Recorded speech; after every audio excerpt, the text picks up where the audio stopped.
नमस्ते dear viewers. आज के इस वीडियो में हम लोग वेरिएबल्स सेपरेबल्स को डिस्कस करेंगे। देखिए, जो डिफरेंशियल इक्वेशन होता है first order and first degree का, उसको सॉल्व करने के लिए हमारे पास कई मेथड्स होते हैं। ठीक है, सच लाइक वेरिएबल सेपरेबल्स का मेथड होता है, होमोजीनियस इक्वेशंस होता है, नॉन होमोजीनियस इक्वेशंस होता है, लीनियर इक्वेशंस होता है ना, एग्जैक्ट इनएग्जैक्ट होता है। तो इन सारे मेथड के हेल्प से हम लोग क्या कर सकते हैं, differential equation of first order को सॉल्व कर सकते हैं। बट हम लोग इन सारे मेथड को वन बाय वन अपने आने वाले वीडियोस में डिस्कस करेंगे, और ये वीडियोस हर दिन रात 8:30 में प्रीमियर होंगे, तो आप ज़रूर से ज़रूर देखिए। ओके, तो इस वीडियो में हम लोग क्या करेंगे, वेरिएबल सेपरेबल के हेल्प से कैसे जो डिफरेंशियल इक्वेशन होता है फर्स्ट ऑर्डर और फर्स्ट डिग्री का, उसको सॉल्व करते हैं, इसी पर आज हम लोग चर्चा करेंगे। तो चलिए सबसे पहले वेरिएबल सेपरेबल्स के वर्किंग की बात कर लेते हैं कि कैसे आखिर वर्किंग क्या होता है इसका वर्किंग। ओके, तो इसका वर्किंग रूल हम लोगों ने यहाँ पर लिखा है। सबसे पहले लिखा है कि भाई separate the variables as f y d y is equal to 5x dx। देखिए, जनरली क्या है ना कि जो first order and first degree है, इसके पास दो वेरिएबल्स होंगे x और y। तो क्या करना है, x वाले को अगर आप LHS की तरफ रख रहे हैं तो y वाले को क्या कीजिए, RHS की तरफ रखिए, या फिर अगर आप y वाले को LHS की तरफ रखना चाहते हैं तो LHS की तरफ रखिए, बट x वाले को RHS की तरफ रखिए, ताकि वेरिएबल सेपरेट हो जाए। जैसे कि यहाँ पर हो रहा है f y d y is equal to 5x dx। Okay, अब जैसे ही आप वेरिएबल्स को सेपरेट कर लेंगे, क्या करना होता है, बोथ साइड्स को इंटीग्रेट करना होता है। जैसे कि यहाँ पर वेरिएबल सेपरेट हुआ तो बोथ साइड्स को इंटीग्रेट कर दीजिए। ठीक है, इंटीग्रेट करेंगे बोथ साइड्स को, फिर जो है उसके साथ क्या करना है, एक आर्बिट्रेरी कांस्टेंट ऐड कर देना है। यही 3 स्टेप्स है। आपके पास जो भी क्वेश्चन गिवन होगा, क्या करना है उस क्वेश्चन में, सबसे पहले जो वेरिएबल्स हैं x y, ठीक है ना, उन वेरिएबल्स को पहले सेपरेट कर लीजिए। ठीक है, एक को लेफ्ट हैंड साइड पर रखिए, एक को राइट हैंड साइड पर रखिए, और फिर दोनों को इंटीग्रेट कर दीजिए। ठीक है, बस इतना ही सा मेथड है इसका। तो चलिए, जो क्वेश्चंस हम लोगों ने लिया है, चलिए इन क्वेश्चंस की तरफ बढ़ते हैं, ताकि हम लोग वेरिएबल सेपरेबल्स का जो मेथड है इसको और एक्सप्लोर कर सकें। देखिए, सबसे पहला जो क्वेश्चन हम लोगों ने यहाँ पर लिया है वो है dx by x is equal to 10y dy। देखिए, ये बहुत आसान क्वेश्चन है, और इसमें जो वेरिएबल्स है वो पहले से सेपरेटेड है। अगर आप गौर से देखें तो जो x वेरिएबल है वो सिर्फ और सिर्फ लेफ्ट हैंड साइड पर प्रेजेंट है, और जो y वेरिएबल है वो राइट हैंड साइड पर प्रेजेंट है। तो क्या करना होगा, इसको डायरेक्ट इंटीग्रेट करना पड़ेगा। तो डायरेक्ट इंटीग्रेट कर लेते हैं, that is dx by x is equal to integral 10y dy।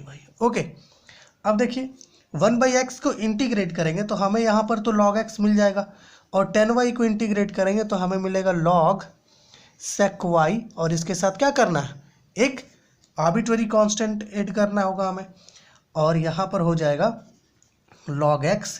ये जो टर्म है log sec x, इसको लेफ्ट हैंड साइड पर लेके आएंगे तो ये नेगेटिव में आ जाएगा, sec y प्लस c, और सॉरी इक्वल टू में c आएगा। ठीक है, तो इधर क्या हो जाएगा, log x by sec y के फॉर्म में हम लोग इसको लिख सकते हैं, इज इक्वल टू c।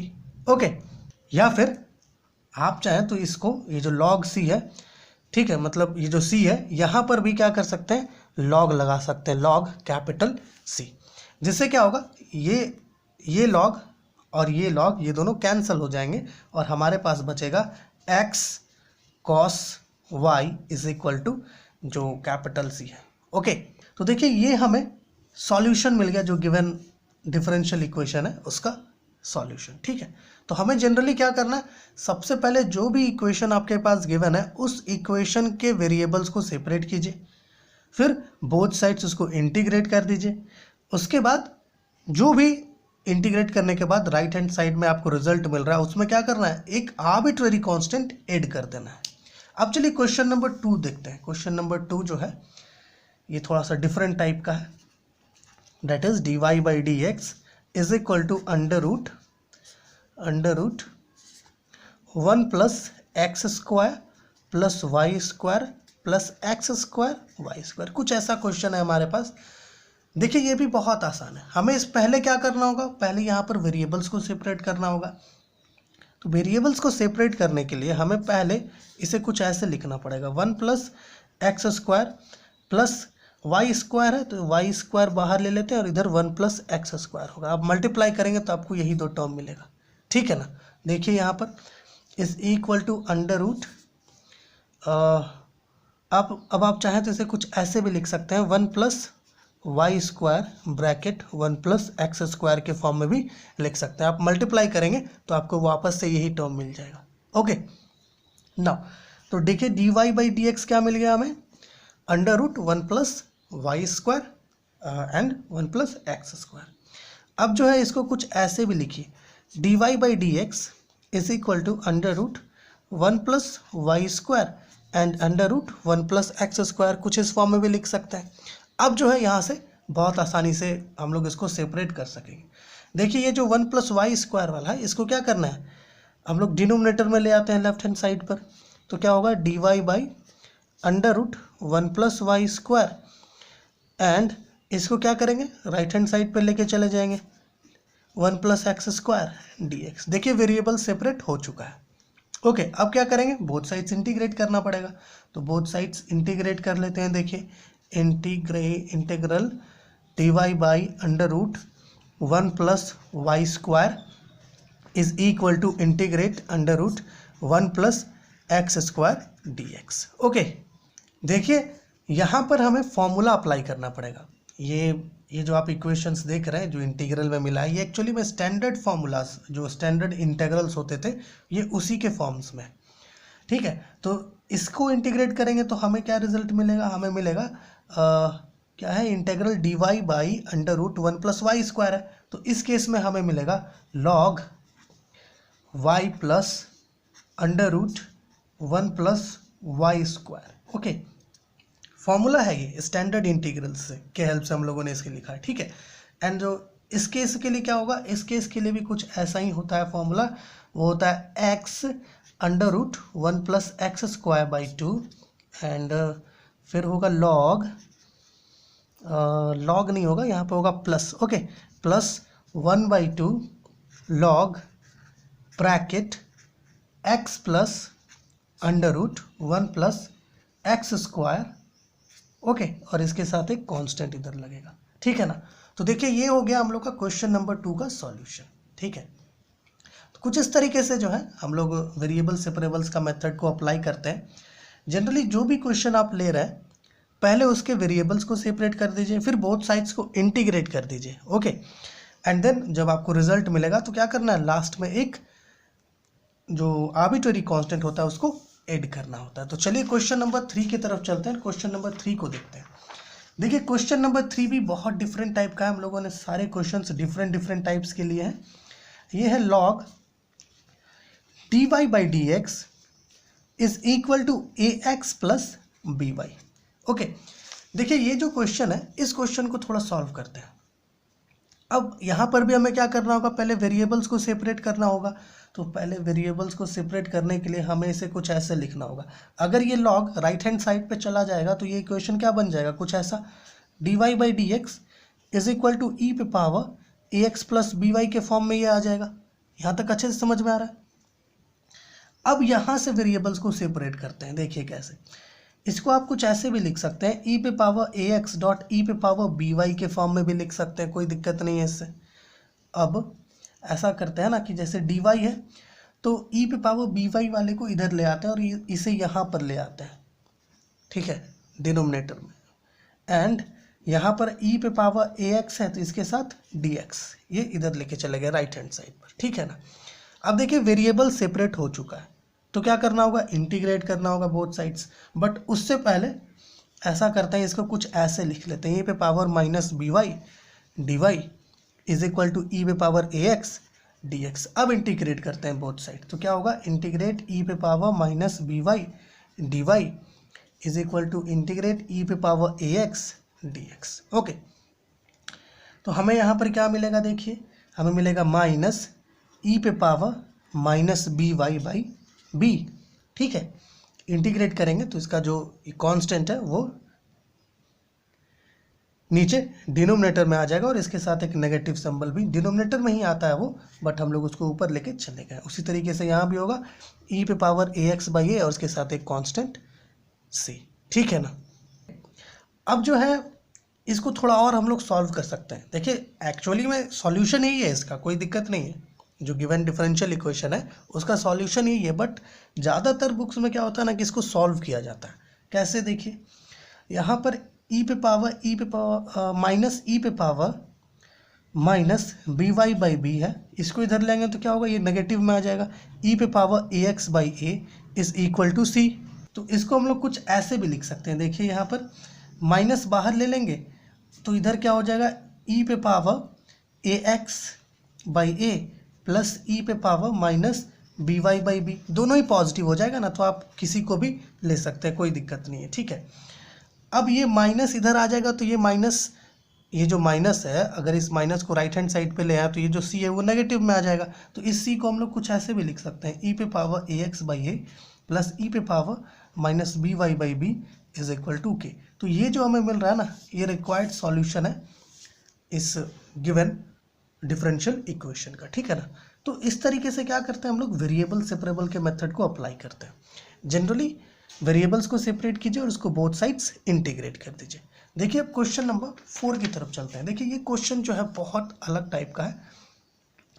इसको सॉल्व करने के लिए हमें जो है यहाँ पर कुछ सब्स्टिट्यूशन करना पड़ेगा। क्वेश्चन क्या है, dy/dx is equal to 1 plus 10y minus x. देखिए यहाँ पर अगर हम लोग कुछ पहले देखें, सबसे पहले तो बात है कि हमें यहाँ पर सब्स्टिट्यूशन करना होगा सबसे पहले।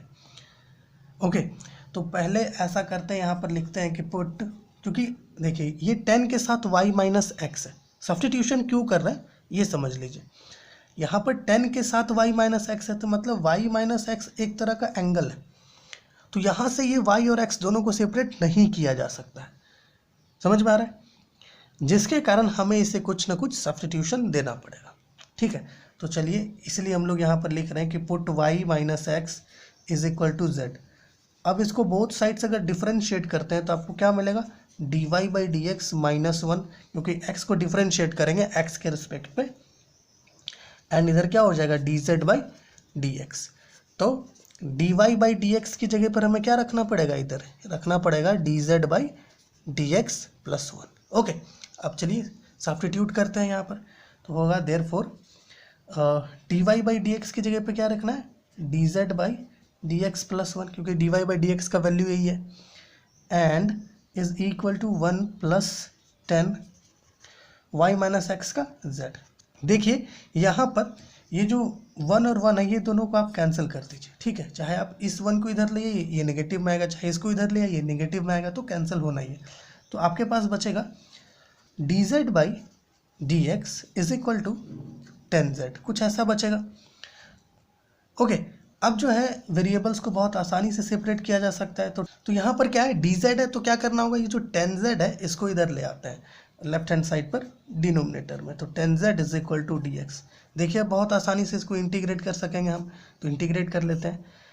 dz/10z is equal to integrate dx, तो क्या हो जाएगा, 10z को इंटीग्रेट करेंगे तो यहाँ पर हो जाएगा log sin z। Okay, log sin z आ जाएगा यहाँ पर, और इधर आ जाएगा x और इसके साथ प्लस c। बहुत आसानी से समझ में आ रहा है।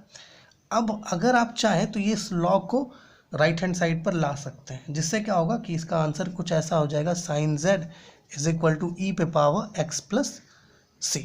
अब इस z का वैल्यू सब्स्टिट्यूट कर दीजिए यहाँ पर, तो क्या होगा, sin y minus x is equal to e पे पावर x प्लस c। तो ये क्या हो गया, required solution of the given differential equation, ठीक है, with the help of variable separable method. बहुत आसानी से हम लोग सॉल्व कर सकते हैं वेरिएबल सेपरेबल्स के मेथड से इस तरह के क्वेश्चंस को, ठीक है। बस आपको देखना है कि वेरिएबल्स को हम लोग कैसे सेपरेट कर सकते हैं, ठीक है ना। और इस तरह का क्वेश्चंस में ज़्यादातर आप कोशिश कीजिएगा सब्स्टिट्यूशन करने का ही। कहीं पर भी अगर किसी भी ट्रिग्नोमेट्रिक फंक्शन के साथ इस तरह का आपके पास गिवन है एक्सप्रेशन, जैसे कि y माइनस एक्स है, कहीं पर ऐसा हो सकता है 4x² प्लस वाई प्लस 1 कुछ ऐसा गिवन होगा 10 के साथ ही या फिर किसी और के साथ, तो उस केस में आप इसको भी सब्स्टिट्यूट कीजिएगा z, ठीक है ना। ऐसा क्यों? ऐसा इसलिए क्योंकि आप यहाँ से x और y को सेपरेट नहीं कर सकते हैं, ठीक है ना। चलिए ये तो क्वेश्चन नंबर 4 है हमारा। अब चलिए आगे चलते हैं और कुछ और क्वेश्चंस को देखते हैं। हम लोगों ने जो क्वेश्चन लिया है वो है e पे power y plus 1 cos x dx plus e पे power y sin x dy is equal to 0। देखिए यहाँ पर क्वेश्चन नंबर 5 क्या है, e पे power y plus 1 cos x dx plus e पे power y sin x dy is equal to 0। अब इस ये जो क्वेश्चन है इसको भी बहुत आसानी से हम लोग वेरिएबल सेपरेबल्स के हेल्प से सॉल्व कर सकते हैं। इसमें क्या करना होगा, जो वेरिएबल से पहले उसको सेपरेट कर लीजिए। देखिए यहाँ पर तो वेरिएबल्स को सेपरेट करने के लिए हमें इन दोनों में से किसी भी टर्म को राइट हैंड साइड पे ले जाना होगा। तो चलिए ऐसा करते हैं, इस टर्म को लेकर चलते हैं। तो e पे power y sin x dy बचेगा और इधर ये आ जाएगा नेगेटिव, ये टर्म जब राइट हैंड साइड पर आएगा तो दैट इज e पे power y plus 1 cos x dx। Okay, अब जो है यहाँ पर हम लोग इसको कुछ ऐसे लिख सकते हैं, दैट इज e पे पावर y dy एंड ये इधर आ जाएगा तो क्या हो जाएगा, e पे पावर y प्लस 1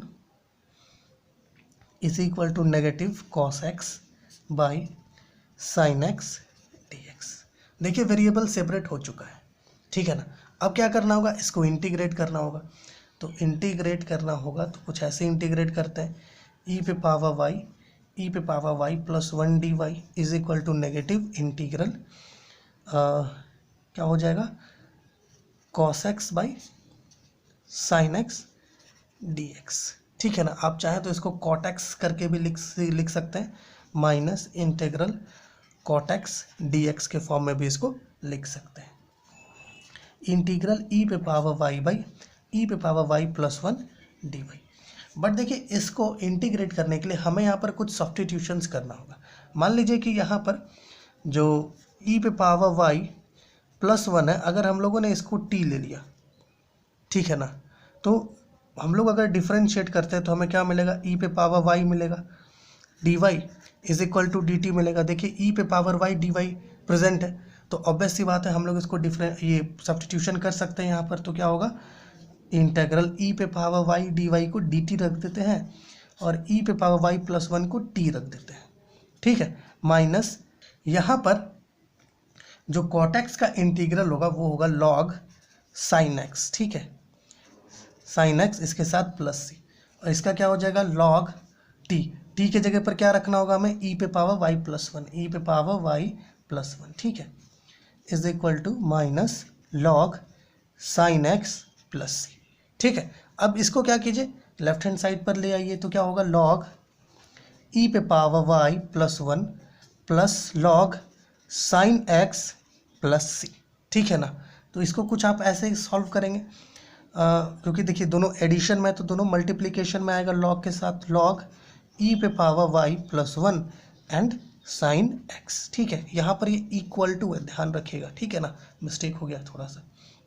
इस इक्वल टू आप इस कांस्टेंट के साथ भी लॉग लगा देंगे अगर, तो क्या होगा, लॉग कांस्टेंट को k से इक्वल कर लेते हैं, ठीक है। तो ये लॉग और ये लॉग अगर कैंसिल हो जाएगा तो हमारे पास क्या बच जाएगा, देखिए e पे power y plus 1 sin x जो है ये कांस्टेंट k से इक्वल हो जाएगा, ठीक है। तो ये क्या हो गया, ये जो गिवन डिफरेंशियल इक्वेशन था इसका सॉल्यूशन हो गया वेरिएबल सेपरेबल मेथड के हेल्प से। तो बहुत आसानी से हम लोग वेरिएबल सेपरेबल मेथड को अप्लाई करके जो डिफरेंशियल इक्वेशंस है, ठीक है ना, उसको सॉल्व कर सकते हैं। ये जो 6th वाला क्वेश्चन है that is 1 plus y square d x plus 1 plus x square d y is equal to 0, इस क्वेश्चन को आप खुद से सॉल्व करके देखिए। ओके, क्या करना है इसमें, पहले वेरिएबल्स को सेपरेट कर लीजिए और फिर बोथ साइड्स को इंटीग्रेट कर दीजिए और जो राइट हैंड साइड है वहाँ पर प्लस सी मतलब एक आर्बिट्रेरी कांस्टेंट ऐड कर दीजिए। तो देखिए इस वीडियो में हम लोगों ने वेरिएबल सेपरेबल्स को डिस्कस किया कि भाई वेरिएबल सेपरेबल के हेल्प से हम लोग कैसे जो differential equation of first order है उसको सॉल्व कर सकते हैं, ठीक है ना। तो हम लोगों ने क्या किया है, वेरिएबल सेपरेबल को कंप्लीट कर लिया।